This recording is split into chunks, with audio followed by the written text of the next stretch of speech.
Bem-vindo a Português na Venezuela, magazine sobre a difusão e promoção da língua, cultura portuguesa e lusofonia na Venezuela, com o professor Rainer Souza.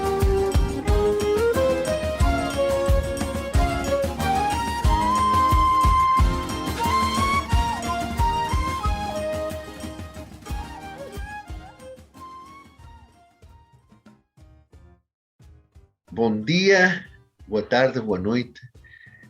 Quero cumprimentar a toda a audiência deste podcast que se chama Português na Venezuela, um magazine que tem como finalidade dar a conhecer tudo o que nós na Venezuela realizamos em prol da língua e cultura portuguesas e não só, também das culturas lusófonas.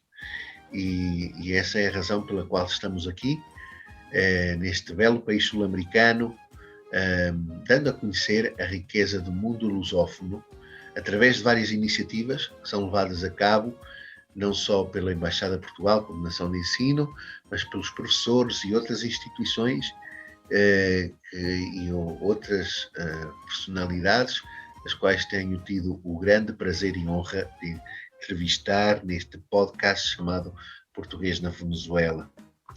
O meu nome é Rainer Souza, é sempre bom dizer, eu sou coordenador de ensino português aqui neste país, na Embaixada de Portugal, pelo Instituto Camões, Instituto da Cooperação e da Língua. Hoje é um dia bastante especial, é o dia 1º de julho, é o dia da Comunidade Autónoma da Madeira e das comunidades madeirenses. Portanto, primeiro que tudo, quero cumprimentar, dar os meus parabéns a todos os madeirenses que se encontram neste país, que os recebeu, os acolheu desde há várias décadas.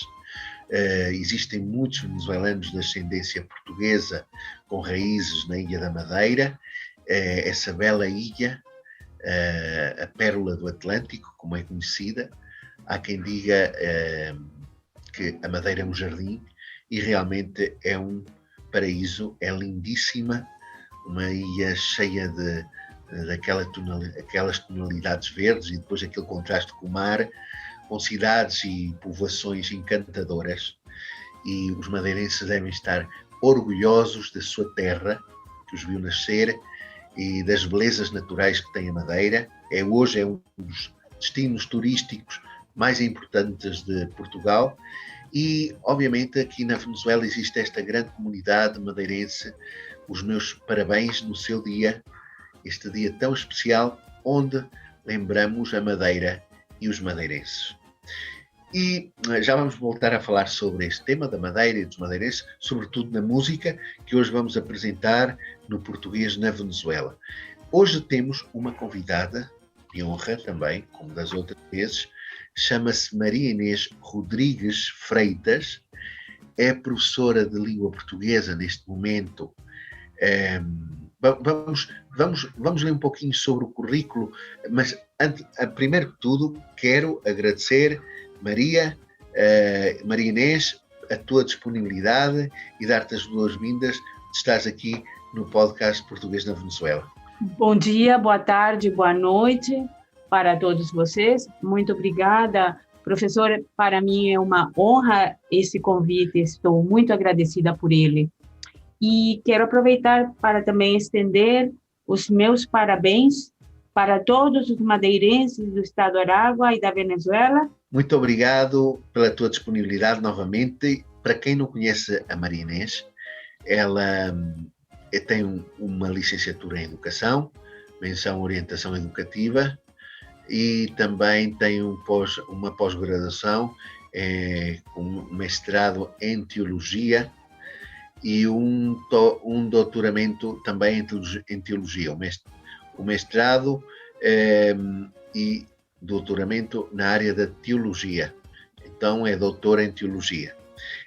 Também é desenhadora gráfica e está também a fazer agora, e já vamos falar também disso, a realizar um curso diplomado em ensino português como língua estrangeira, que funciona atualmente ao abrigo de um protocolo entre a Universidade de Carabobo e o Instituto Camões. Okay? Tem desempenhado várias funções, sobretudo tem contribuído, junto ao professor, ao doutor Henrique de Sá, professor de português na Universidade de Carabobo, na Universidade Pedagógica Experimental Libertadora, conhecida como OPEL, na sua sede em Maracai, faz parte desta rede Camões do Estado de Aragua, tem trabalhado no Colégio La Concepción, tem estado sempre envolvida nas atividades que o Centro de Língua Portuguesa da UPEL de Maracai tem realizado, onde está à frente dele o professor Henrique de Sá. Além disso, é também professora na Universidade Pedagógica Experimental Libertador, onde ensina estes jovens venezuelanos, ensina português e cultura lusófona a estes jovens venezuelanos do Estado de Aragua que aspiram a ser professores de português no futuro, alguns dos quais já estão a trabalhar em colégios e escolas do Estado de Aragua. Maria Inês, depois desta apresentação, gostaria que nos falasse um pouco de ti, onde viveste, onde cresceste, e um pouco do teu percurso pessoal, para que nós possamos, sobretudo os que nos ouvem, possam conhecer-te um pouco, a parte essa mais pessoal tua. Muito bem. Eu nasci em Maracai, sou filha de venezuelano e brasileira. E o meu pai estudou no Brasil e morou em São Paulo durante 8 anos. Ele tinha um amor muito especial pelo Brasil e um agradecimento muito grande pelo trato que ele recebeu durante todo esse tempo que morou lá. Além disso, o relacionamento entre ele e os meus avós, especialmente com o meu avô, era mais do que de genro a sogro, de filho para pai. O que fez com que cada 2 anos, mais ou menos, como ele gostava de viajar, nós íamos ao Brasil passar o Natal com a família. E por isso, a minha infância e a adolescência transcorreram entre o Brasil e a Venezuela. Que parte do Brasil, Maria São Inês? São Paulo. Depois eu estudei em Curitiba e passei o curso inteiro em Curitiba, mas era em São Paulo. Ele gostava de viajar e nós íamos conhecer. Conhecemos Foz do Iguaçu e Santa Catarina e alguns lugares, porque ele gostava de viajar. Mas ele amava o Brasil e o Natal em família para ele era sagrado. E, por outro lado, a minha mãe, que nós brincávamos com ela chamando-a de nacionalista, ela dava muita importância às suas raízes.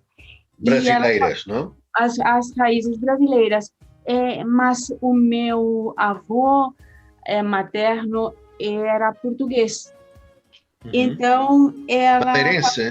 Madeirense? Ele não, ele não era madeirense. Sabes por que eu te fiz essa pergunta? Porque Rodrigues Freitas, não é? Freitas é um apelido muito comum na Madeira. Aqui na Venezuela, muitas famílias madeirenses possuem esse apelido, o apelido Freitas. Que no Brasil vocês chamam apelido sobrenome, não é? Sobrenome. Nós chamamos apelido em português de Portugal. É o contrário, para Exato. nós. Então, sim. Ela criou um ambiente bem brasileiro em casa. E ela falava conosco em português. E o meu pai, ele gostava disso. Então, eu passei a infância entre o Brasil e a Venezuela. E onde estudaste, Maria Inês? Eu estudei no Colégio La Concepción. E depois eu fui para o Brasil e estudei na Pontífice Universidade Católica do Paraná. Sim. Foi uma experiência muito agradável, muito bonita. E no Colégio La Concepción também, porque quando eu estudei no Colégio La Concepción, o ensino dava outras oportunidades maiores, havia outros recursos, eram outros tempos, e eles propiciavam o estudo de línguas, o crescimento, e eu estudei piano no colégio, e pintura, então era muito gostoso. Uhum. Como surgiu esse interesse? Eu li o teu currículo, esse interesse pelos temas da teologia. O que te atrai tanto na teologia? Fizeste um mestrado e um doutoramento nessa área. Porque eu sou protestante. Okay. Então, nós damos muita importância ao estudo da Bíblia. Exatamente. Conhecer mais de Deus, mais de Jesus. Eu tenho um interesse muito grande pelos profetas, pela cultura da época. E eu também estive em Israel. Eu conheci em Israel, na Jordânia também. E então, isso fez com que aumentasse o interesse por saber, por conhecer, por colocar-se no lugar onde a religião nasceu, onde o Jesus esteve, os profetas estiveram, e isso ajuda a pensar um pouquinho, a entender um pouquinho o que a Bíblia nos diz, a mensagem da Bíblia. Claro que sim. E a parte desse interesse pelas questões religiosas, da teologia, do conhecimento dos profetas, na área da religião, como tu explicaste, como iniciou em ti o interesse pelo ensino da língua portuguesa? Bom, foi um azar, foi por azar mesmo, porque a primeira palavra, eu vou explicar um pouquinho para que as pessoas possam entender.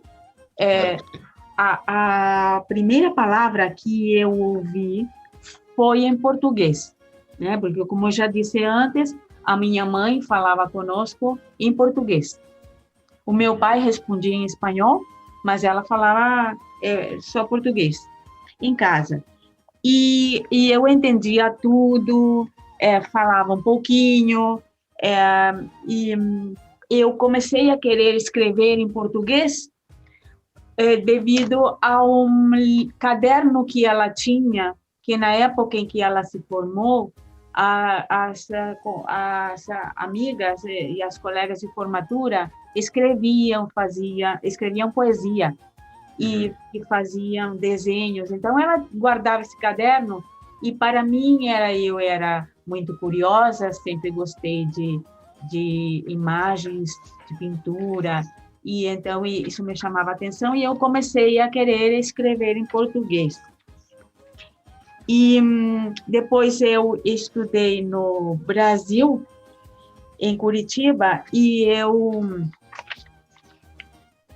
fiz pedagogia, mas eu fiz pedagogia porque a vaga da carreira, do curso que eu queria, tinha sido preenchida no dia anterior, porque nessa universidade eles permitem um estrangeiro por curso e por ano. E a minha prima era pedagoga e eu sentia um pouquinho esse chamado. Então, eu aceitei, pensando que no ano seguinte eu podia mudar, mas eu acabei gostando do curso. Então, quando eu voltei para a Venezuela, eu trabalhei um tempo como professora de castelhano, porque o título, ele ele é... Educação, não é? Educação, Então, eu posso dar as aulas nas matérias próprias da educação média, do ensino médio, e também eu posso trabalhar como orientadora. Mas o sistema na Venezuela é um pouquinho diferente, porque no Brasil, naquela época, era por concurso, não importava a idade, nem a experiência ou falta de experiência, e aqui não. Aqui eles exigiam outras coisas. Então, eu entrei como professora de castelhano, mas eu não me sentia muito satisfeita, totalmente satisfeita, e fazia a falta alguma coisa. Aí, depois de um tempo, eu saí, eu estava desempregada, e o meu pai, ele viu um anúncio num jornal de Maracai, pedindo um professor de português para a Fundausê, que é a Fundação de Línguas da Universidade de Carabobo. Uhum. E tratava-se... Aí ele insistiu, me animou, e eu aceitei e fui ver. E tratava-se de uma turma de profissionais da medicina, da saúde, realmente eram profissionais da saúde, que eles queriam fazer uma pós-graduação no Brasil e a universidade exigia a língua portuguesa e 2 deles estavam concorrendo por uma bolsa de estudos. A data da prova estava próxima e a professora anterior os abandonou devido a um problema familiar no Rio de Janeiro, e o diretor estava desesperado. A única pessoa que apareceu e respondeu ao anúncio do jornal fui eu. Aí ele me contratou, eu entrei e gostei da experiência. Ele queria que eu resgatasse o grupo e eu gostei muito da experiência. A partir daí, outra instituição de línguas aqui em Maracai decidiu abrir o curso de português, e aí eu fui contratada e fiquei um bom tempo trabalhando com eles. Por isso que eu digo que foi por azar. Uhum. Muito bem, e então iniciaste toda esta aventura de ensinar língua portuguesa na Venezuela e sobretudo no estado de Aragua. E em Aragua conheceste o Henrique de Sá, já falamos dele, cumprimentos ao professor Henrique, docente do Instituto Camões. Como tem sido a experiência de trabalhar com ele nesta rede Camões do estado de Aragua? Fala-nos um pouco disso, como conheceste o Henrique e como tu começaste a fazer parte deste projeto que o Henrique tem liderado nessa região venezuelana. Bom, eu sou uma apaixonada pela língua portuguesa e depois que eu entrei nesse mundo do ensino do português, eu também sou uma pessoa exigente comigo mesma, eu comecei a estudar mais, aprofundar, uma coisa assim pela minha conta, e isso me levou também à necessidade de trabalho. Aqui em Maracai era muito difícil, não haviam professores de português. O único professor de português que estava era um professor que vinha de Valência e dava aulas na Casa Portuguesa. E era só para os filhos de portugueses, não se conhecia o português. E eu comecei a abrir o campo ali, mas eu trabalhava sozinha. Houve uma oportunidade na Universidade Pedagógica Experimental Libertador, eles decidiram dar aulas de português nos cursos de extensão para a comunidade. E eles me convidaram, eu fui para uma entrevista e aceitei o trabalho e nós começamos a dar aulas. Depois a coordenação mudou e deram importância, os novos coordenadores deram importância ao inglês e ao francês, porque o inglês e o francês tinham mais níveis o português estava começando, havia mais professores, e bom, e eu saí.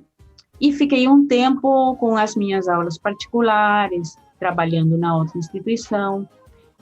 E nesse tempo, a coordenação que entrou decidiu resgatar o português, também porque existia o projeto de línguas estrangeiras dentro da universidade.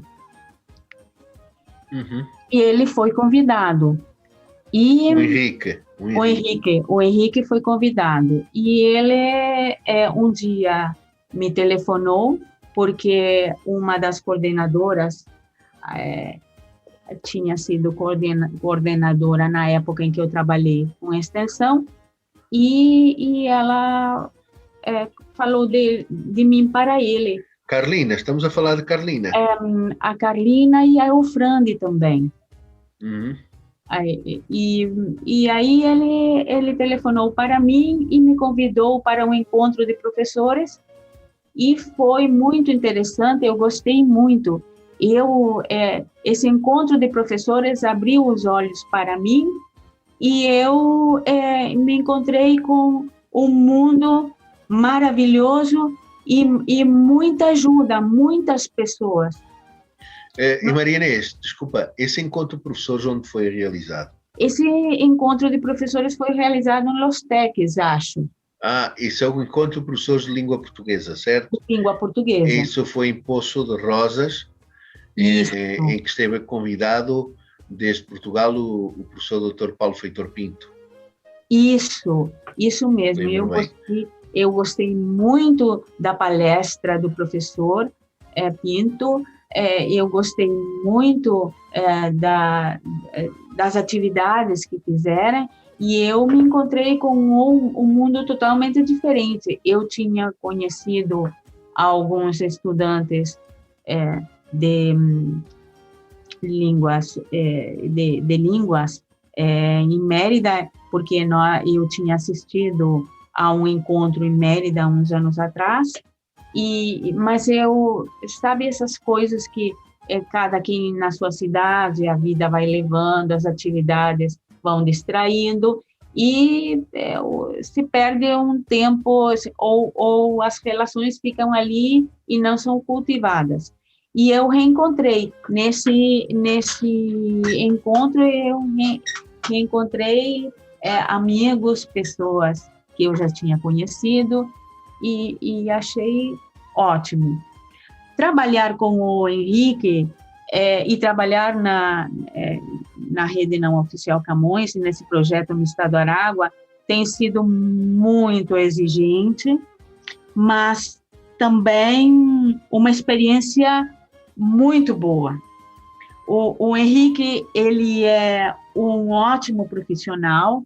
Eu brinco com ele porque eu chamo ele de chefe, entre aspas, e ele não gosta disso, ele fica bravo comigo, mas eu brinco com ele assim. Mas nós somos muito parecidos em alguns aspectos. Ele é uma boa pessoa, é um bom amigo, e os dois somos apaixonados pela língua portuguesa e pela cultura lusófona. E somos perfeccionistas em graus diferentes.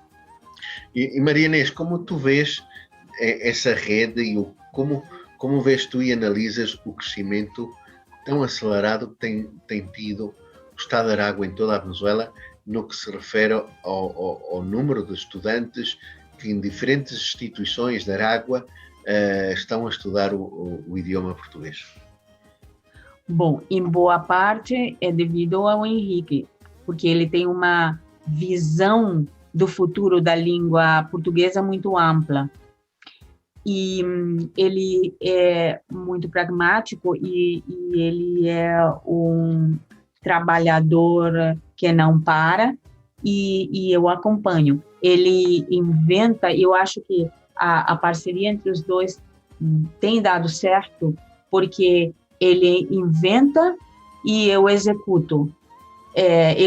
Eu acompanho. E a equipa na variante europeia, né, em geral, também acompanha. Ele transmite, ele consegue transmitir a paixão dele pelo trabalho, pela língua portuguesa, pelo projeto, a todas as pessoas.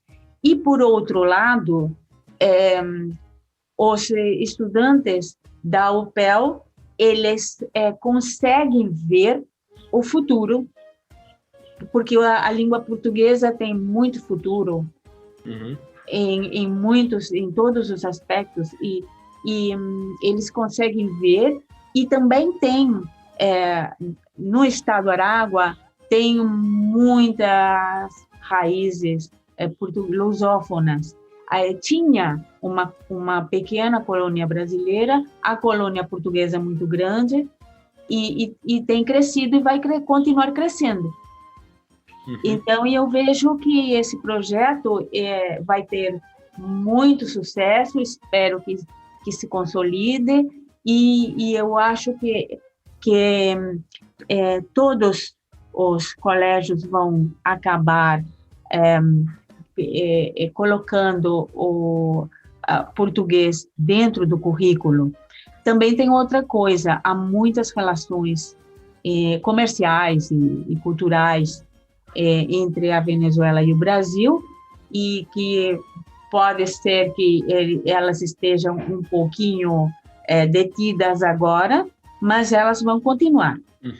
Então, isso é importante, e o trabalho, tu trabalhas neste momento como professora de português no colégio La Concepción. La Concepción. Mas além desse trabalho que tu desenvolves a nível escolar, como o Colégio La Concepción, também há uma faceta tua como professora universitária, junto também do professor Henrique de Sá. E tens uma parte,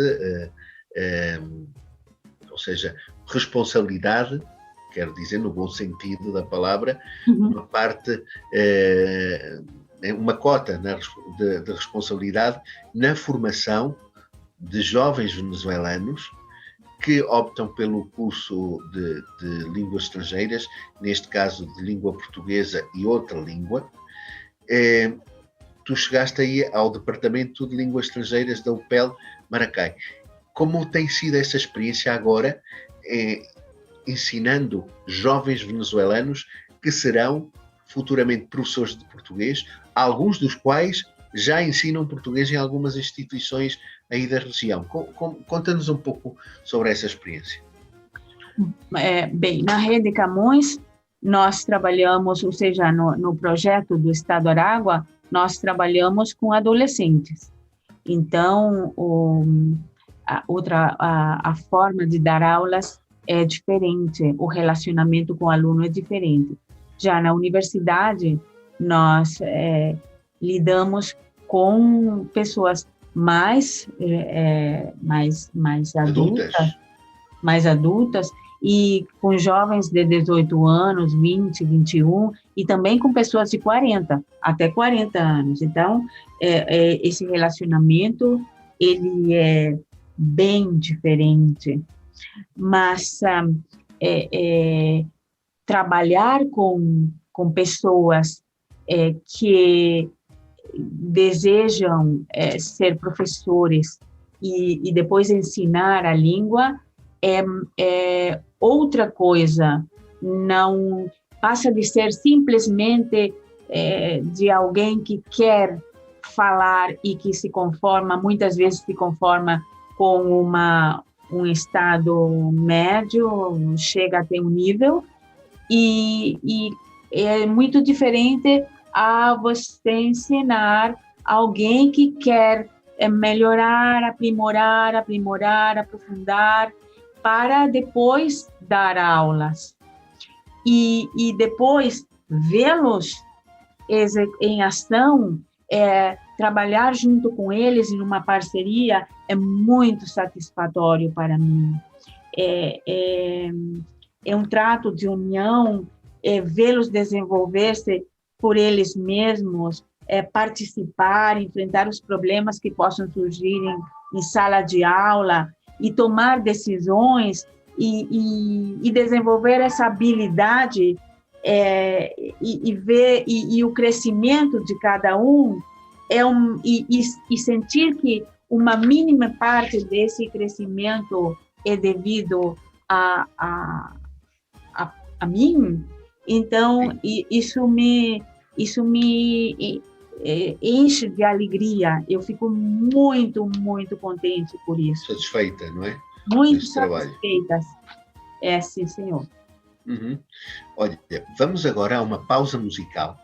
Como eu disse no início do podcast, hoje é dia 1º de julho, dia da Madeira e das comunidades madeirenses. Vamos fazer uma pausa musical com um tema que eu acho que é dos mais conhecidos da cultura portuguesa, que é o Bailinho da Madeira, interpretado por uma cantora portuguesa, Linda de Souza, uma cantora que também é bastante conhecida pelo mundo fora, nas comunidades portuguesas espalhadas por vários países do mundo. Eu não sei se a Linda de Souza alguma vez veio à Venezuela, mas o que é certo é que ela tem uma versão lindíssima do Bailinho da Madeira e vamos ouvir.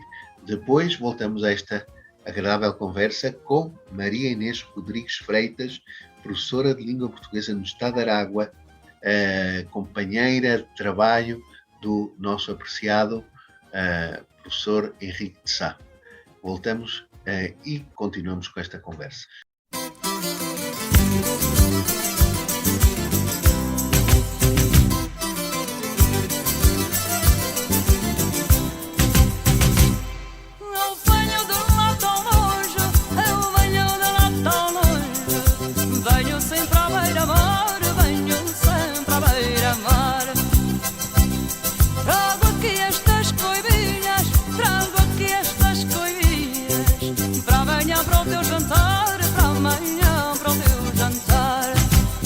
Deixem passar esta linda brincadeira, que a gente vamos bailar para a gentinha da Madeira. Deixem passar esta linda brincadeira, que a gente vamos bailar para a gentinha da Madeira.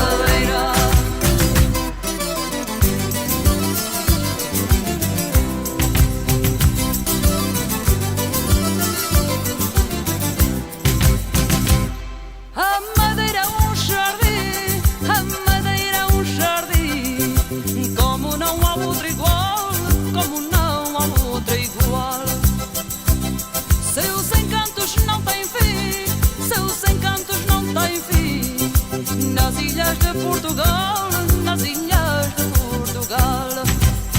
deixem passar esta linda brincadeira, que a gente vamos bailar para a gentinha da Madeira. Deixem passar esta linda brincadeira, que a gente vamos bailar para a gentinha da Madeira. Lai, lai, lai, lai, lai, lai, lai, lai, lai.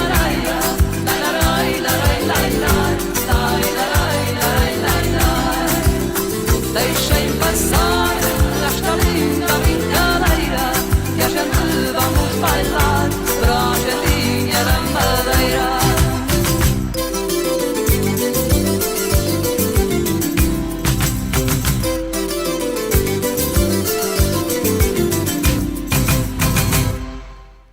Muito bem, depois de ouvir o Bailinho da Madeira, neste dia tão especial para a comunidade portuguesa com raízes na Madeira, voltamos a esta conversa com Maria Inês Rodrigues Freitas. E a Maria Inês está-nos a falar desse trabalho que tem desenvolvido tanto a nível escolar como a nível universitário. Tenho uma pergunta, Maria Inês, para ti. Quais são os aspectos mais difíceis no ensino e na aprendizagem do português, na tua opinião? Em minha opinião, um dos grandes problemas que surgem ao ensinar qualquer língua é o fato do aprendente, muitas vezes, não possuir uma base gramatical, uma boa base gramatical na sua própria língua. Não significa que não possa aprender, senão que o aprendizado torna-se muito difícil, mais difícil. para os hispanofalantes, os falsos cognatos.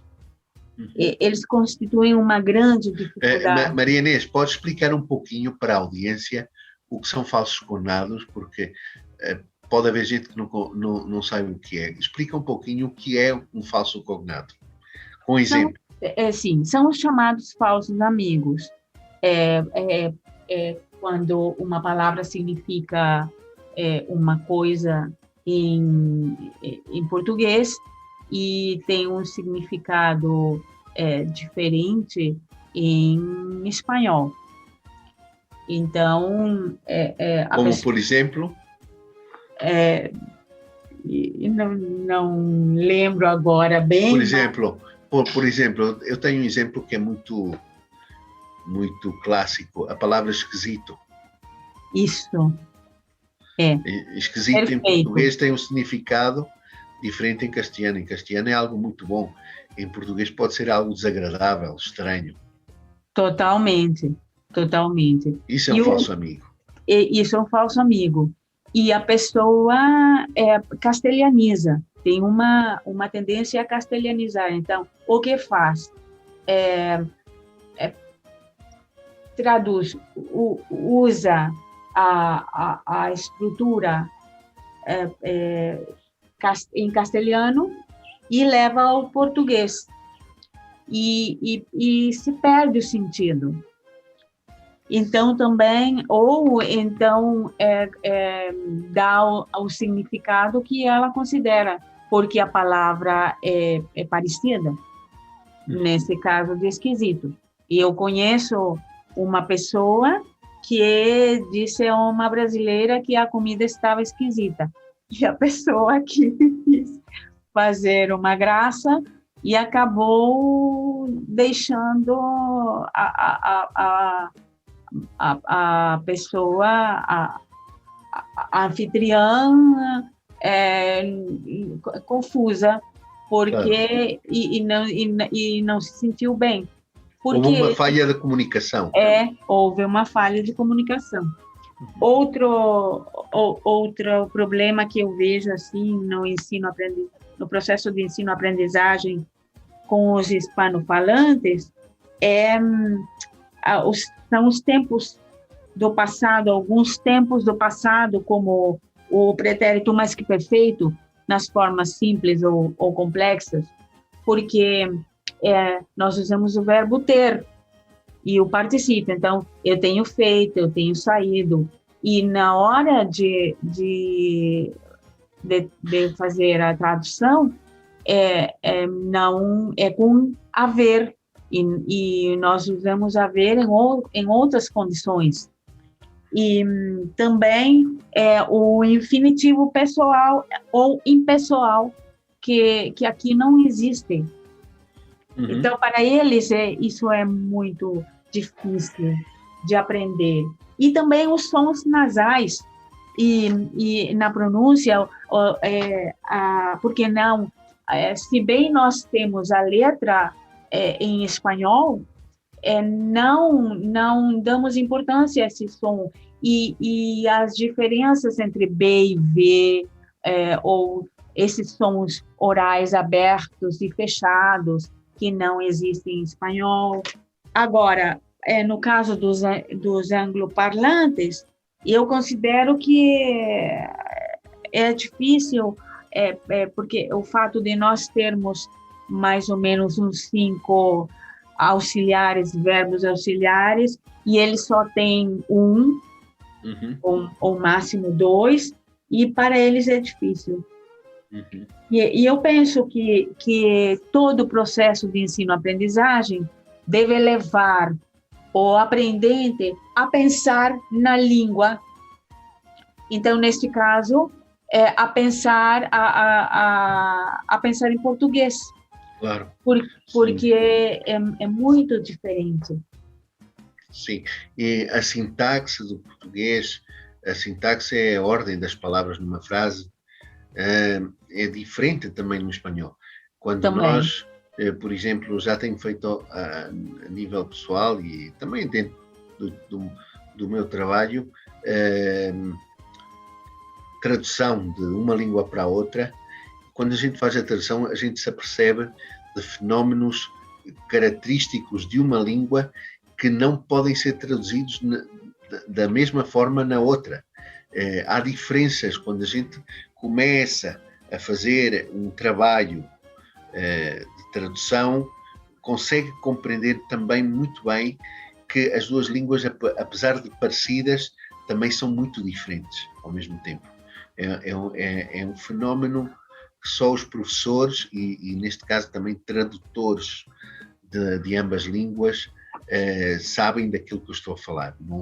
E às vezes não é tão fácil fazer essa tradução, como às vezes também para um hispano-falante não é tão simples a aprendizagem do idioma português como no princípio poderia ter pensado. Não sei se estás de acordo comigo, Maria Inês. Concordo. E eu tenho tido alunos que no meio do curso comentam: a língua portuguesa é mais difícil do que eu pensava. E eu tenho uma anedota. Eu fiz uma tradução, eu trabalhei com laboratórios Lilly e eu fiz uma tradução simultânea, uma espécie de tradução simultânea. Vieram 2 especialistas brasileiros, eles eram especialistas em suínos, e eles usam uma ferramenta chamada picanha. Aqui, em espanhol, o nome dela é picanha. Essa ferramenta, ela emite uma carga elétrica, porque o animal não pode, quando ele vai ser levado ao matadouro, ao açougue, ele não pode ter uma morte por estresse, não deve haver estresse nesse processo, porque ele emite uma substância que é nociva para os seres humanos. Exato. Então, eles usam eles vão dando choques elétricos no animal até levá-lo à morte. Bom, o professor, ele estava falando desse processo e ele fez um comentário, mas ele se referia ao tipo de carne que no Brasil, o que nós chamamos de lomito aqui, é picanha. Uhum. E ele estava fazendo um comentário em relação a isso. Havia um colombiano que disse para mim que eles não precisavam de tradutor nem de intérprete, porque eles estavam entendendo tudo. E ele pediu para que o tradutor ou o intérprete só falasse em certos momentos. E eu fiquei quieta. E o professor, eu estava entendendo tudo perfeitamente, claro, e sabia do que o professor estava falando. E eles não entendiam, eles confundiram. E eles pensavam que estava falando da picanha, da ferramenta, e não entendiam. Então, iniciou-se uma confusão e uma discussão, até que o professor, muito frustrado, virou para mim e disse: você está entendendo o que eu quero dizer?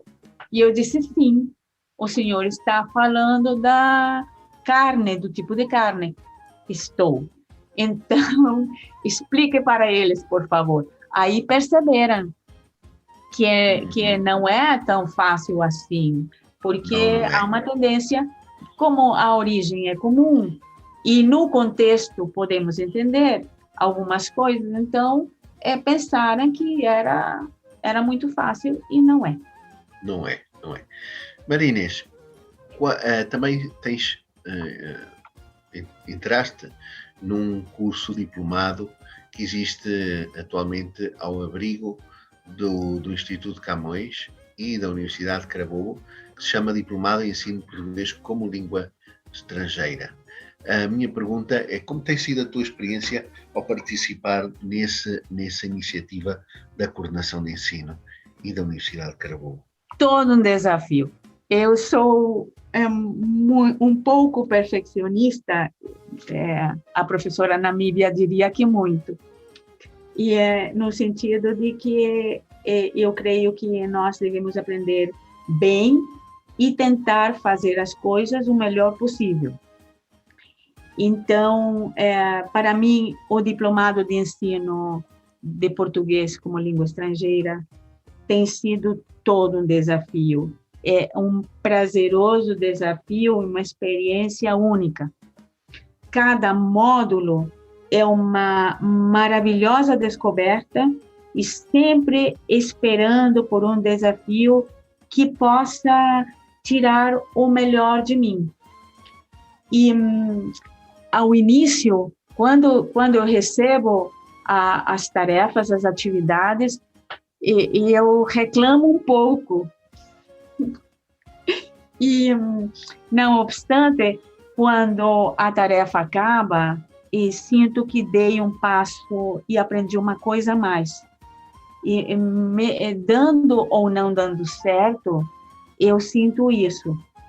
E a minha redação em português tem melhorado muito, porque eu fui um pouquinho autodidata com o português e a gramática, e eu descobri que eu falava bem, mas que eu não me expressava como eu queria, claro. E eu não me expressava muito bem academicamente, embora eu seja uma defensora do acadêmico, porque eu acho que o português é bem falado, bem pronunciado, é lindo. Respeito quem é um pouquinho mais relaxado nesse sentido, mas eu acho que o português é uma língua muito bela, bonita. Muito bonita, e eu penso que enquanto haja vida e vontade, sempre há alguma coisa que podemos aprender. E muitas vezes precisamos de alguém que nos ajude. E nesse sentido, os professores são maravilhosos, eles têm sido maravilhosos, são exigentes, eles pedem qualidade, mas claro, é um diplomado, e ao mesmo tempo eles respeitam a nossa individualidade. E para mim isso é muito positivo.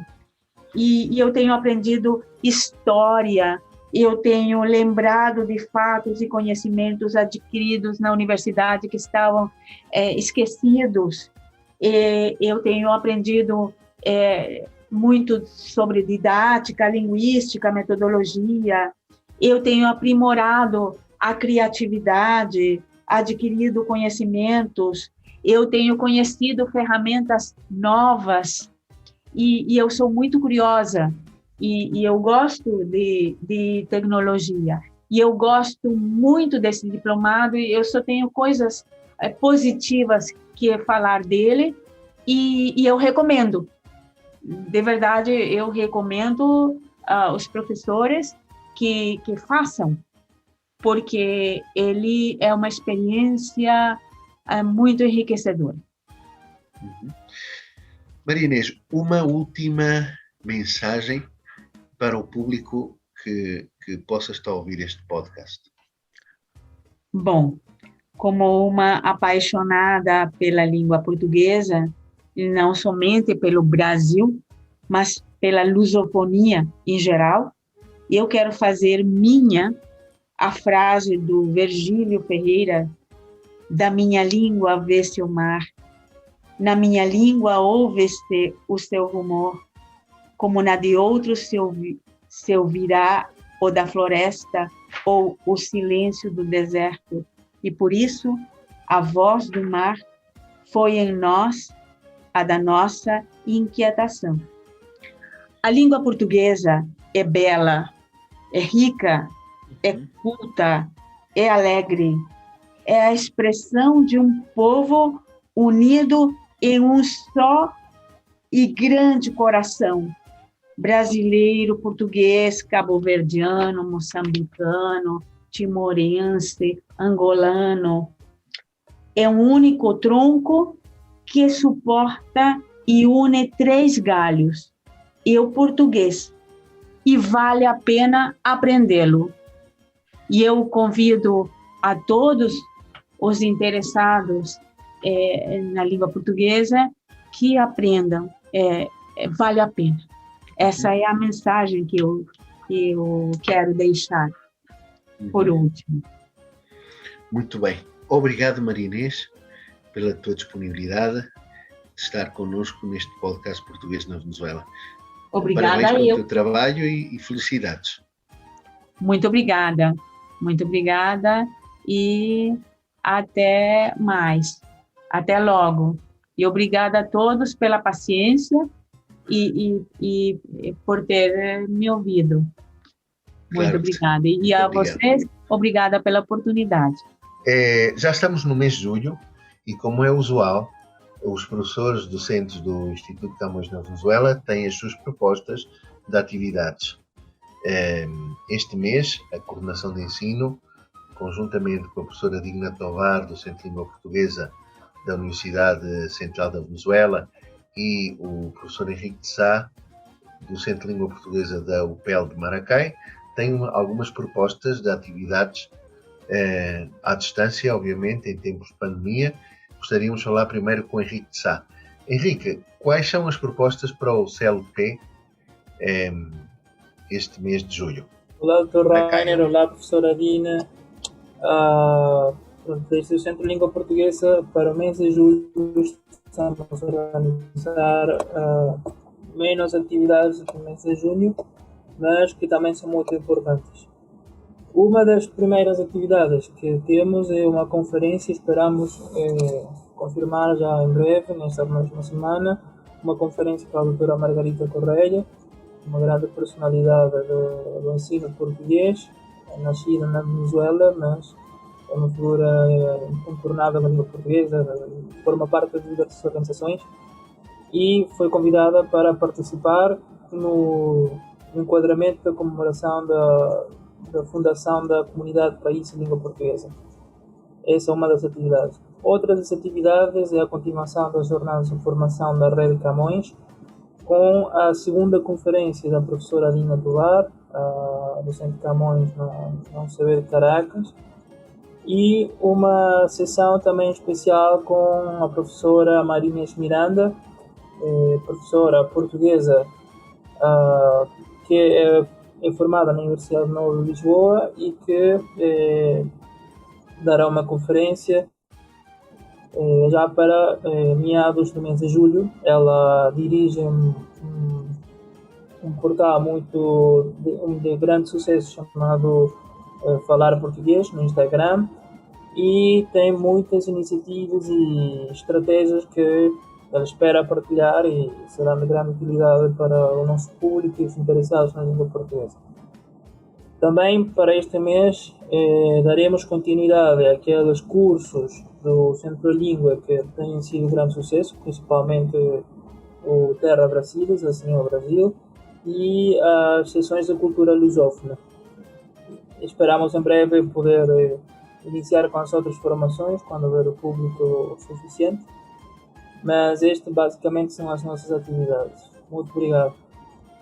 Henrique, uma pergunta. Onde é que as pessoas podem ver as datas e a publicidade destes eventos? Onde pode ser consultada a informação relacionada com os eventos do CLP de Maracay?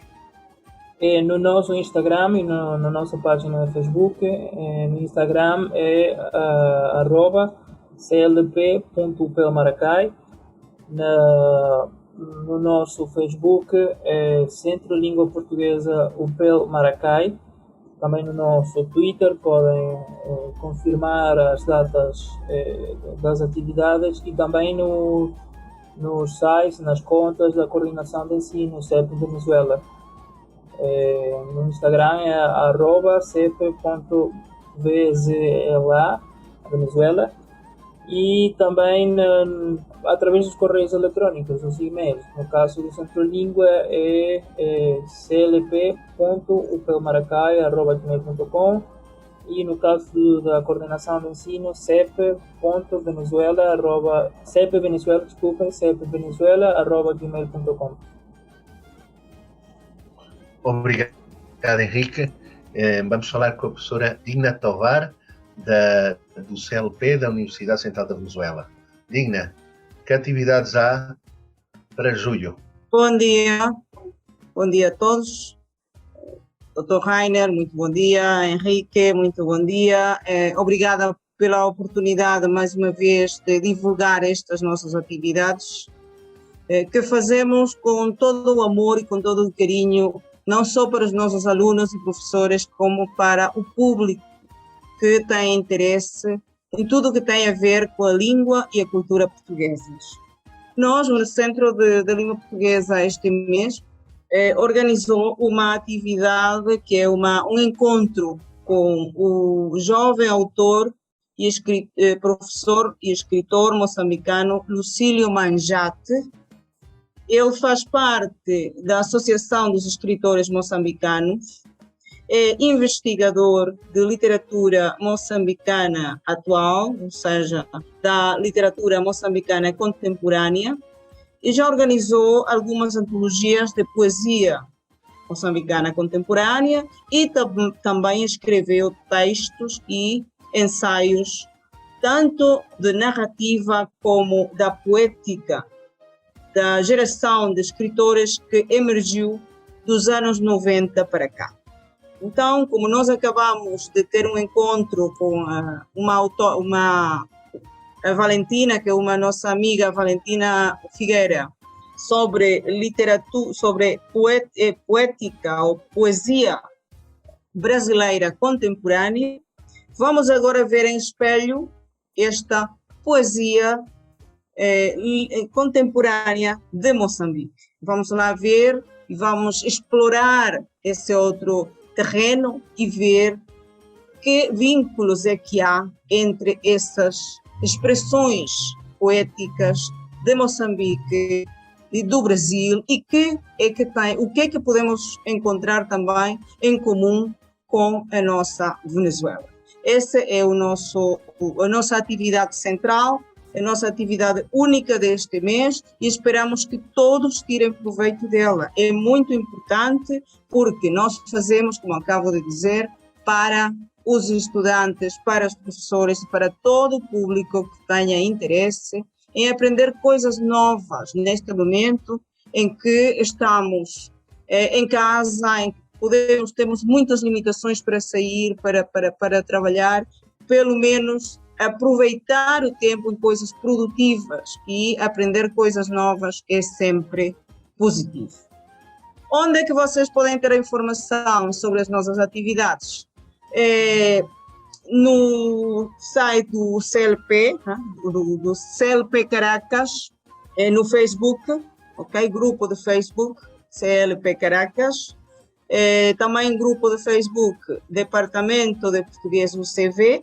No nosso Twitter, Português UCV, e o nosso correio eletrônico, lapeucv@gmail.com. Também no site do CEP Venezuela, nós compartilhamos sempre esta informação para que esteja disponível para as pessoas que queiram aproveitar destas atividades. Obviamente, é uma atividade com participação gratuita, vamos passar um formulário para preencherem, mas a participação é absolutamente gratuita, precisamente para abranger a maior quantidade de público possível. Muito obrigada, Dr. Rainer, e bom dia. Obrigado, Henrique e Digna. De parte da coordenação, temos agora, como já disse no início deste podcast, uma conferência no próximo sábado, às 2h30 da tarde, através do canal da Coordenação e das redes sociais da Coordenação, com o Dr. Paulo Feitor Pinto, nos vai falar sobre as histórias da língua portuguesa, um olhar sobre a evolução do português através dos tempos. E também, para finais de julho, teremos uma formação bastante importante com a doutora Adelina Moura sobre o mundo virtual e o mundo do ensino presencial, o ensino tradicional. Como combinar estas duas facetas do ensino que talvez, e tudo aponta para que seja a tendência no futuro, uma vez que não queremos deixar o presencial, mas também não queremos deixar a virtualidade no ensino. Muito obrigado a ambos e felicidades e parabéns também por todo o trabalho, excelente trabalho que têm realizado nos vossos centros de língua. Obrigada e muito bom dia. Até a próxima, se Deus quiser.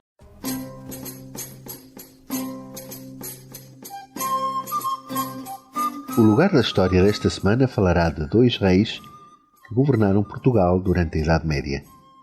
O primeiro é Dom Afonso IV. O reinado de Dom Afonso IV foi marcado por graves dificuldades económicas que foram agravadas com o aparecimento da peste negra. Isto foi em 1348, a qual provocou a morte de um elevado número de pessoas. Os campos viram a sua produção diminuir, provocando a fome entre a população mais desfavorecida. O rei promulgou leis que procuraram diminuir os efeitos da crise, como as pragmáticas, através das quais evitava os gastos excessivos, e outras que impediam o abandono dos campos, cujo cultivo era essencial para combater a falta de cereais que então se verificava. A Dom Afonso IV sucedeu-lhe o seu filho Dom Pedro I. Dom Pedro I subiu ao trono em 1357. No entanto, o seu pai, Dom Afonso IV, já o tinha associado ao governo desde 1355. Este monarca herdou uma grave crise económica que, à semelhança do que acontecia um pouco por toda a Europa, pela Europa Ocidental, também afetou o reino português. O seu reinado foi marcado pelos conflitos que protagonizou com o clero, sobretudo após ter declarado o beneplácito régio. Esta medida previa que todas as decisões enviadas da Santa Sé em Roma e que eram dirigidas ao clero tinham de ser analisadas pelo rei antes de serem divulgadas, para assim evitar decisões contrárias às leis do reino. Foi uma época difícil. A peste negra, como disse há pouco, matou praticamente 1/3 da população. E com isso provocou o despovoamento de várias regiões, o que levou ao abandono dos campos e às vagas de fome que assolaram Portugal naquela época. Este foi o lugar da história desta semana. Voltamos para a semana com mais. Despedimos assim este podcast do dia de hoje, 1º de julho de 2021, Dia da Madeira, com um clássico da música madeirense, Noites da Madeira. Até para a semana. Até a próxima quinta-feira.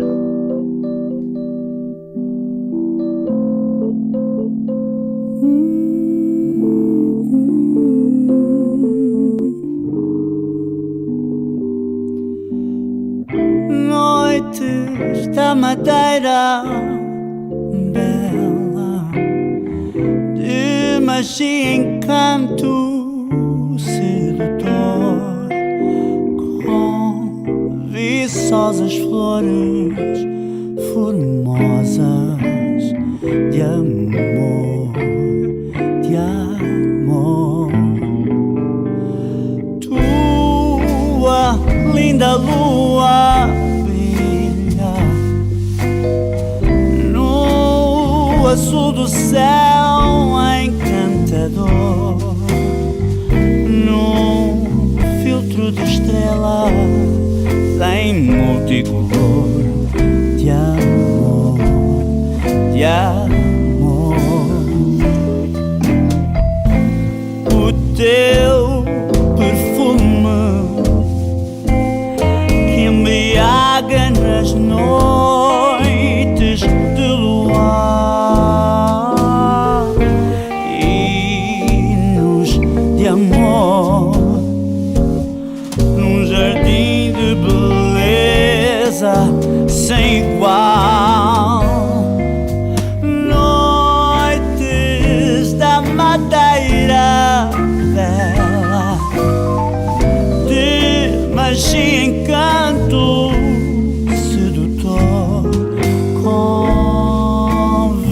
viçosas flores formosas de amor, de amor.